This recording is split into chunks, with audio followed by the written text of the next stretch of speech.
But suddenly mga kababayan ko, kahit na ang pagkakasala ni Digong ay kumitil ng libo-libong buhay.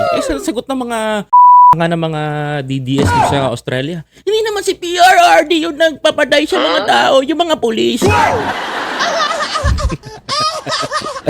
Ulitin ko mga taga-Australia, huwag niyong pagtanggol si PRRD sa akin. Honestly mga kababayan ko, you know what's the reason kung bakit? Sino nag-utos? Sino nag-command sa pulis? Si PRRD, mga kababayan. Tama. Si former President PRRD. Tama. Mga kababayan ko, siya nag-utos. In-implement niya, ginawa ng pulis. Bakit? Pag hindi ginawa ng pulis, sila ang totodasin ni Duterte. Ngayon, mga kababayan ko, ang sabi ni Digong, mga kababayan ko, matapang niyang sinabi nun, kapag nagkagipitan, ako ang kasama ninyo, akong bahala managot. Siya nung ihuhuli, nagdadrama sa airport. Tapos ngayon, political motivated, political persecution, political etc. according to his daughter. Grabe naman yan.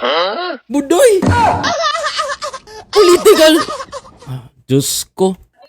It is clearly politically motivated. Politically motivated? What?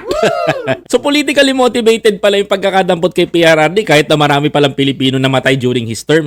No? Mga kababayan ko. So political motivated din. Yung nangyaring pagpatay kay Kian De Los Santos sa libu-libong Pilipino na pinangkota ng kapulisan during that time dahil sa utos ng presidente.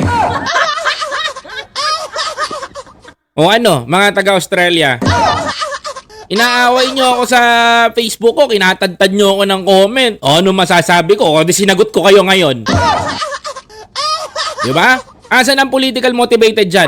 Where's the political motivated? Kung nagkasala ang tatay mo, ano kailangan ng tao? Justice. Sige nga. Huwag niyong pagtakpan yung ginawa niyan. Nagkasala sa batas yan eh. Naunawaan ko naman kung bakit ka nagkakaganyan.